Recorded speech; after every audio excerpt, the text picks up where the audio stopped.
Hey, welcome back, everybody. Hey, everyone. Or welcome. It's Yeah, your first time here. We are Rick Sorensen, Greg Camp. We are Healthy Ever After, and we're here to discuss, we spend a lot of time just discussing weight loss and lifestyle changes, healthy lifestyle changes, really with the intent of being able to achieve and maintain a healthy, sustainable lifestyle. Yeah, right. Healthy weight, healthy, healthy, just being generally more healthy. And we talk about all topics, anything in this realm, medications, supplements, exercise, all the things. Protein. Yep. So if you want to view some of our previous episodes, if this is your first one, you can get a more of a basis on the kind of things we talk about. But it's going to be different every time. Every time. It is for informational and educational purposes. We are not intending anything we say here to replace your relationship with your medical provider. Before starting any weight loss program, medication, exercise regimen, or other thing, we do recommend you meet with and discuss with your primary care or other medical provider. Absolutely. That being said, what we want to talk about tonight is some new guidelines. Let's talk about medical guidelines. It doesn't sound very exciting. This is exciting to me. It's exciting, I think, because we are really witnessing probably what I would say is maybe one of the biggest shifts in healthcare policy and practice that has occurred in decades. Yeah. Just because. So what we're going to talk about, the basis of what our discussion tonight is an original article in the Obesity journal, Obesity. It's a research journal, and this is only recently. It's dated March 5th, 2026. So this is a very recent article, and essentially it talks about, there's this whole thing, and it talks about a new 2026 guidance statement from three organizations: the Obesity Society, the Obesity Medicine Association, and the Obesity Action Coalition. So these are three big organizations that really are, I think you mentioned, they would be like the equivalent of the American Heart Association or the American Obesity or American Diabetes or Endocrinology Association. Yeah. So they're the kind of the leading organizations that produce and analyze and look at all of the data. And they have come up with some evidence-based recommendations for medication usage and treatments of obesity in the United States in adults, and using a graded approach. So really, this new policy statement talks about how we treat obesity. Yeah.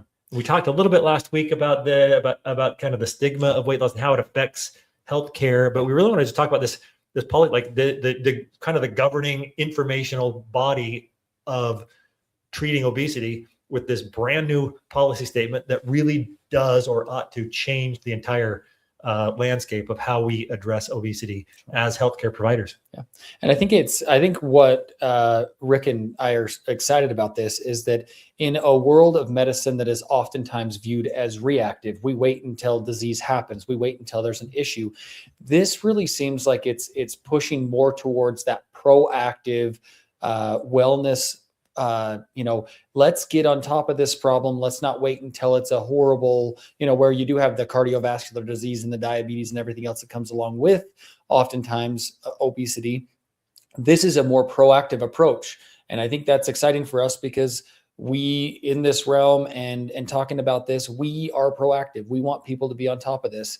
And so, even if you're coming to us and you're overweight and you're just getting started in this, we want to be more aggressive about, let's get on top of treatment for this. Let's not wait until there's more issues or more problems or until you're 50 pounds heavier than you are now to get on top of this. So I think that's why it's exciting for healthcare in general, and not just for medical providers, but for patients. I hear it from patients all the time. Like, the healthcare system is designed to only treat problems, not prevent them. Yeah. This is literally saying, let's be aggressive about our treatment plan with this. Let's change the way that we view the treatment for this. If it's a little problem or a big problem, let's get after it. Let's not sit around and wait for it to become a bigger problem. Yeah. So let me just get into this. This is a long article. Statement. So these three organizations looked at a ton of research and data and information and came up with like multiple recommendations. So let me just give you the background. It says obesity affects over 40% of U.S. adults. Unreal. With severe obesity on the rise. Despite recognition of obesity as a chronic disease, it remains underdiagnosed and undertreated. Access to evidence-based obesity treatment is limited, leading to increased obesity severity and related complications.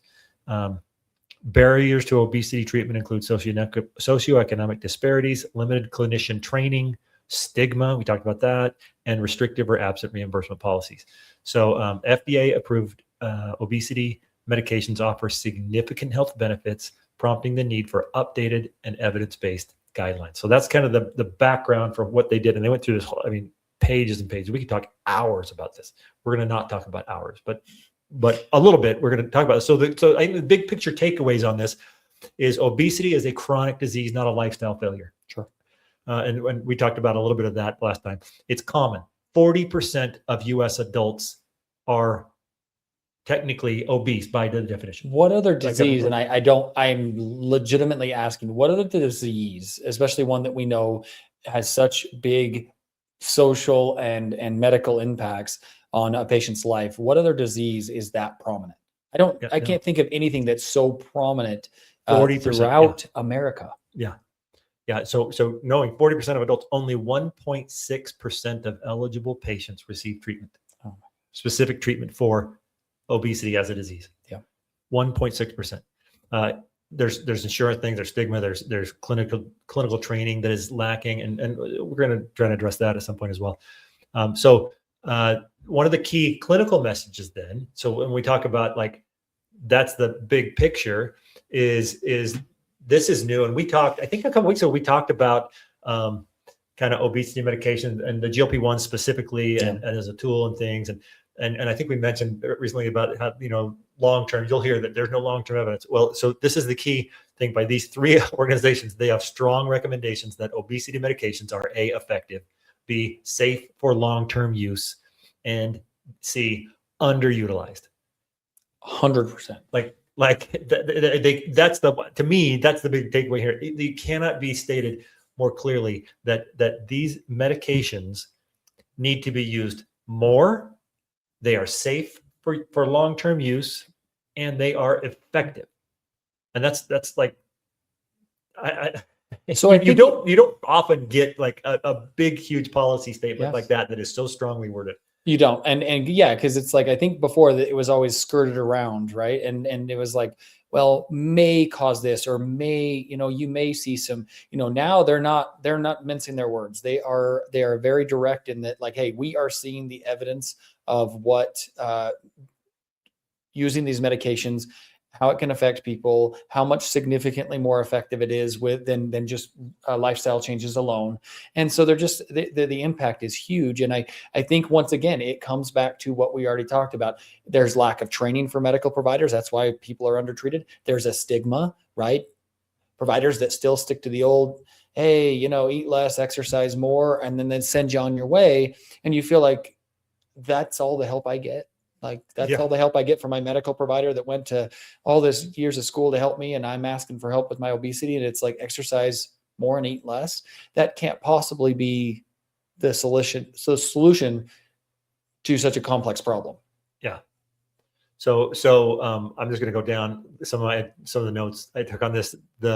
The recommendation talking about medications, they recommend that, and they specifically mentioned semaglutide, tirzepatide. They actually mentioned phentermine topiramate combination. We talked about that a little bit. Qsema is kind of the brand name there. Beautiful combination. Use it all the time in clinic. Yeah. Also another combination, the bupropion, naltrexone. Yeah. So Contrave is the brand name for that. And once again, great combination. Not for everyone.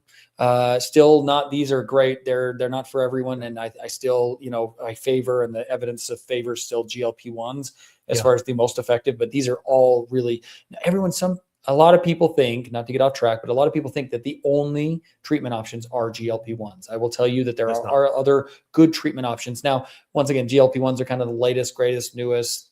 We have a lot of evidence that supports that they're also the most effective. Policy statement does state those should be first line in many people because they are so effective and they're safe long term. And I mean, and I agree with that, but I don't want someone to get in their mind that, okay, There's so no other option. I can't be on a GLP-1. What are my options here? Yeah, there are options. There are options, and they've been shown to be safe and effective. Yep, absolutely. Okay, so there are those tools available, and I think their recommendation is that clinicians need to be not only aware of those options, but adept in using them and prescribing them and helping people understand how to use them best. So that's important. Well, and I think on that point, it's something that I've thought about often is like, we refer patients. So if primary care can't take care of this, right? They're just overwhelmed with primary care patients. What do? If they have a patient that has uncontrolled hypertension, they send them to cardiology or, that hypertension place. If they have an issue with diabetes, they go to the diabetic educator. If they have an issue with, or really bad problem, they go to the endocrinologist. We have all these specialists that deal with certain types of medicine. Why are primary care providers, they'll refer you out on a whim to anyone else. Why are they not referring out to obesity providers that have the time and want to focus solely on this and the training and the knowledge? So if they don't want to do it, that's fine. If they want to get educated in it and be comfortable with these medications and prescribing them, absolutely. If they don't, there are people available. And I think that this resource is just being underutilized. Yeah, absolutely. And that's one of the points on this key policy statement. So they then talk about not just about the medicines, so they talk about other critical outcomes, right? And the guidelines recommend outcomes equally or more important than weight. I mean, we talk about, obesity, and really that's defined by your weight, your weight versus your BMI. Yeah. But it's math based on what the scale tells you and your height. Sure. But there are other things. So it talks about quality of life, cardiovascular events, mortality, diabetes risk, other complications, obstructive sleep apnea, heart failure with preserved ejection fraction, liver disease, osteoarthritis. I mean, these are all kind of other outcomes affected by this disease of obesity. And so weight loss is not the only goal. And that's one of the other shifts that this policy statement talks about, is that we need to shift that focus, that this is not just about a number on a scale. This is not just about a BMI lower. This is about decreasing all these other risks of multiple debilitating other diseases that are affected by, caused by, worsened by obesity. Yeah, absolutely.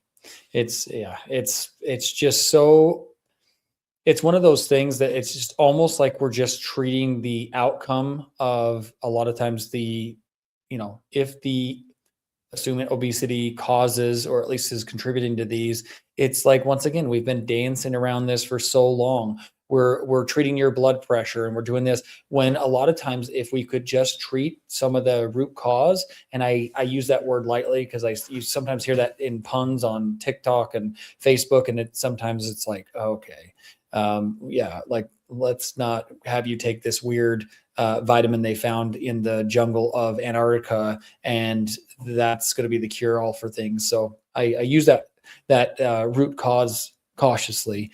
But yeah, obesity is a root cause for a lot of these things, given your genetic profile and just overall history.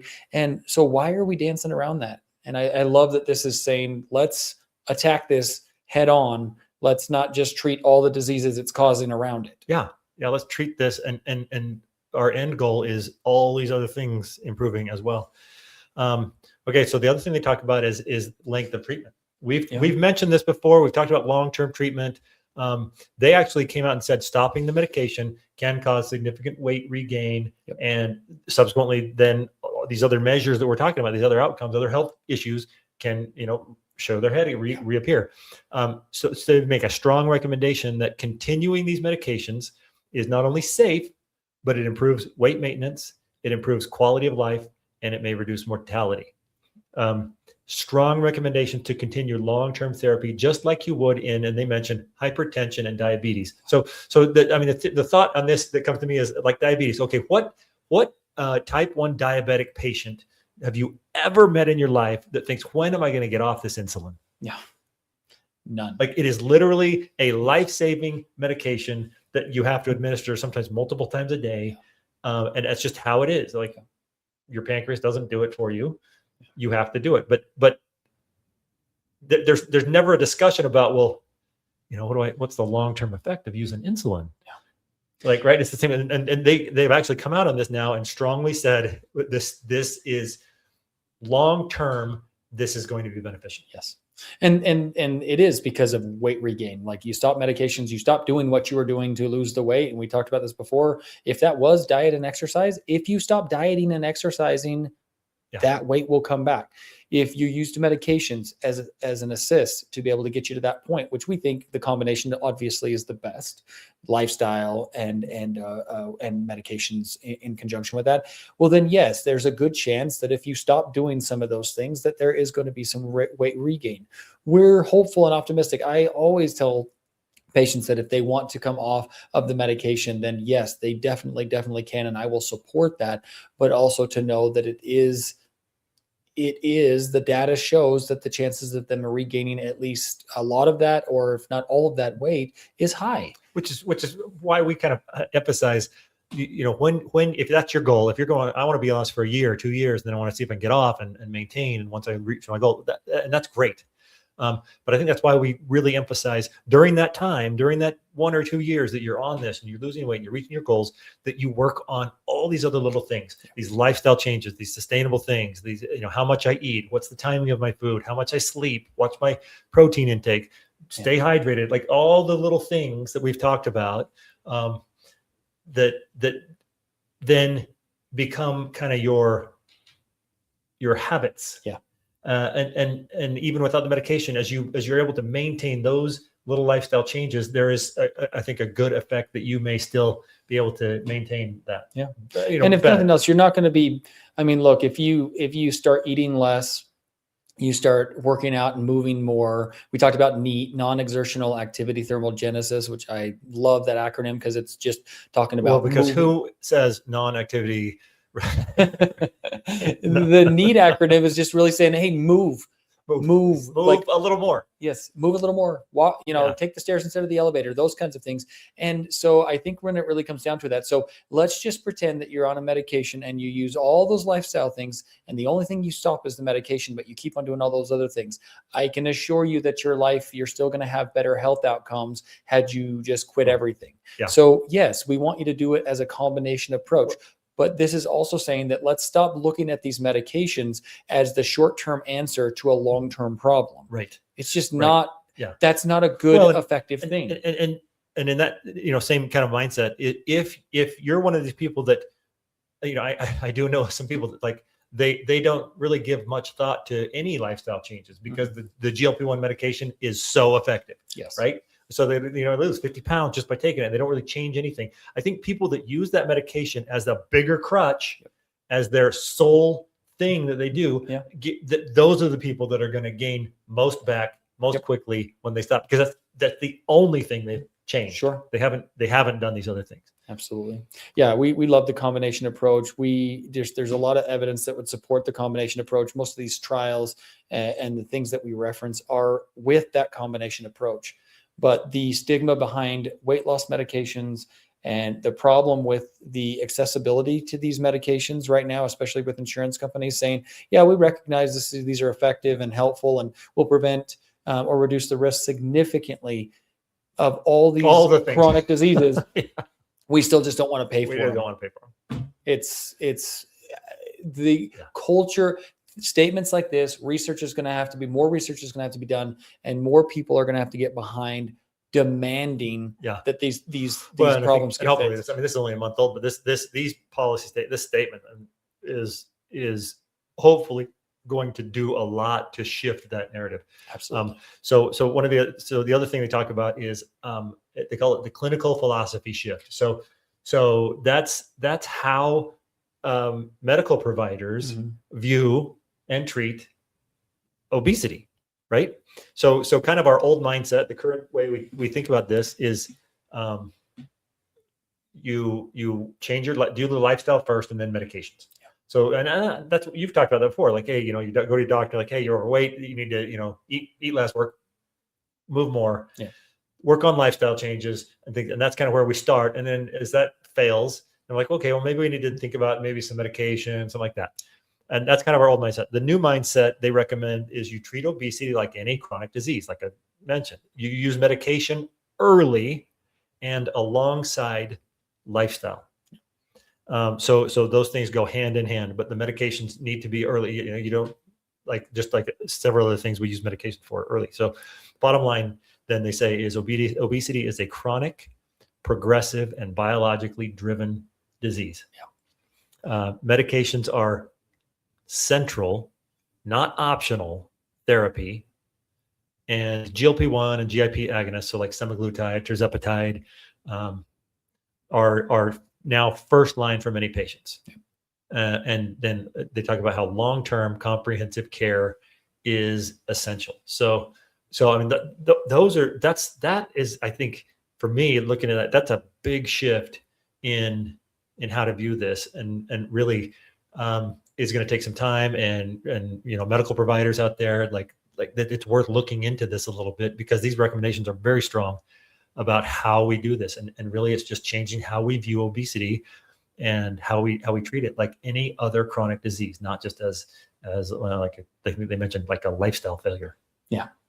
Yeah, and I think it's just I'm glad to see this shift. I think it's going to be so important, and it's it really just comes back to getting providers on board with how we address this. I think that your amount of overweight is somewhat. So this is not this article. This is kind of my approach, is that, like, if you're 5 pounds overweight, I think we can have a lifestyle discussion. Yeah. If you're 100 pounds overweight, I think what it's saying is, why are we like, we're going to try lifestyle things for 6 months, a year, in hopes that the patient even returns to your clinic. And like, it's saying, get more aggressive on this because they're 100 pounds overweight. We got to do something about this. If I have someone's cholesterol just very mildly high in family practice, yes, I think that we could probably cut out some of the, more higher fatty foods and move a little bit more, and let's recheck your cholesterol. And like I said, just like if you're 5 pounds overweight, we could probably talk lifestyle changes. This is talking about obesity. This is talking about when you already have the disease. If your blood pressure's 160 over 100 in clinic, we're probably not going to just try to, eat a little less salt. We're most likely going to be prescribing medicine. Yes. Yeah. And sure, if you're, one of the rare circumstances where, look, everything hits, you start doing all the lifestyle things and everything works out in your favor, great. If your goal is to get off the medications, I think that's possible. And I've seen it with patients in my weight loss clinic where they've been able to do it, but they don't just get off of them and do nothing. These are people that are like, hey, I took up running and I run 5 miles a day and I do all these things. These are the exceptions, not the norm. So yes, making the lifestyle changes are important, but in conjunction with the medication, not separate of it. Yeah. Well, and I think so. As you're talking, I'm remembering, how many interactions have you had like this in a clinic? In my case, in the emergency department, like you have someone and you say, hey, how they just zoomed out like that. No, we're a little too close, aren't we? That. That's all right. So I'll ask the question, like, do you have any chronic medical conditions? Right? No, I don't. Do you take any medicine? Yeah. What do you take? Well, I take metoprolol and losartan and carvedilol and rosuvastatin. I'm like, okay, so you have high blood pressure because you're on 3 medicines for blood pressure. And in their mind, they're like, well, no, I don't. My blood pressure is fine. Yeah, I take medicine for that. Your blood pressure is fine because you're on 3 blood pressure medicines, and your cardiologist follows up with you and makes sure that your blood pressure stays fine. But so sometimes I'm just surprised that I guess the perception is some people are like, well, I don't have high blood pressure anymore. Yeah. What you have is controlled high blood pressure, treated high blood pressure. And I think that may be the shift that we need to make on obesity. This is a disease. We're treating a disease, or I'm trying to maintain these lifestyle changes. I move a little bit more. I watch, all the things we've talked about. I make these lifestyle changes because I'm treating a disease. I am or preventing a disease, right? Yeah. Like you use the same thing to prevent as you do to treat in many cases. And so that's what we're talking about. And it's a different thing than I just want to be skinny. I want to weigh less. I want to fit my clothes. Those are great benefits. Yeah. But as the shift on here, at least from a clinician side, is the recommendation is we treat this like a disease. And so if we think about that, like the things I'm doing really are, it's not like, oh, I don't have this disease. Like I'm treating myself for obesity because I don't want to get it again. Yes.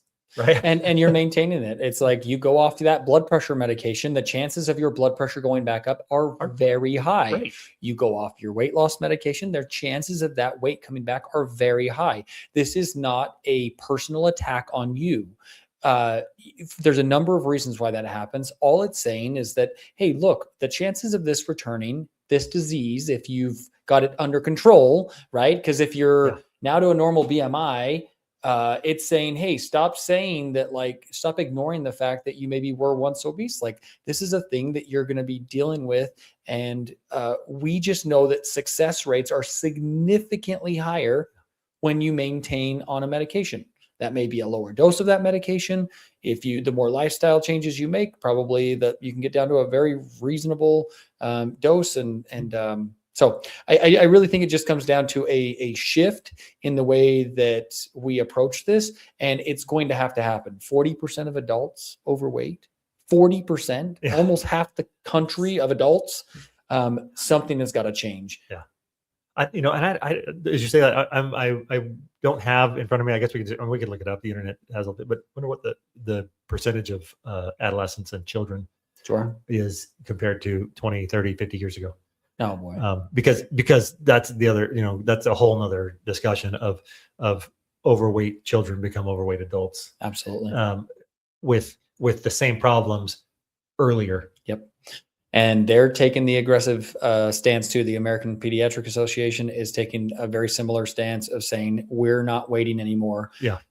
Treat this, get on top of this. Kids from the age 12 up, they're recommending providers take an aggressive approach, a very proactive, let's call it aggressive, might be over the top, a very proactive approach in these kids, including medications. Yeah. They're not saying sit around and wait for these bigger children to be bigger adults, because that just means that they were bigger that much longer. So they're going to have osteoarthritis of the knees longer, back problems, knee replacements when they're 35. Yeah. I mean, this is not where, if we're trying to not only extend people's lives, but extend the quality or improve the quality of life, we need to get on this stuff sooner. The longer you are in that disease state, whether it be high blood pressure, high blood sugar, or in this case, obesity, the longer you're in that state, the more wear and tear it is on your body. Rick had brought up one time, he did the math on how much weight he's lost and for how many steps a day he takes. If you take 8,000 steps in a day, and it was like 1 million pounds or something a day. I mean, it's just an incredible amount of weight on your back and your knees. A couple hundred pounds. I don't know. It was a lot. It was a lot of weight. It's every day on each knee. Yep. So it's, at the end of the day, we're really just promoting that we agree with this stance. We're on board with it, and we really hope that this starts getting treated appropriately. And it takes time, just like anything in medicine. These shifts happen, and it takes time for it to catch up. Yeah, no, and we welcome this. This is really, like, I can't overemphasize the groundbreaking to have this joint policy statement. Recent, it's just a month old, and so hopefully we can see some shift and some change in the upcoming months, years. It'll take some time to disseminate this, but this is a big deal. So anyway, we hope that worked, helps you understand a little bit of kind of how we need to view this as clinicians and as individuals, and even as family members, as support people for those who have this. I mean, it's the same kind of thing. We're all in this together. Hoping everyone stays healthier ever after. Catch us on supportmyweightloss.com. And if you need some supplements, getweightwise.com. Getweightwise.com. We will see you next time. Thanks so much for being here, and take care. Be healthy.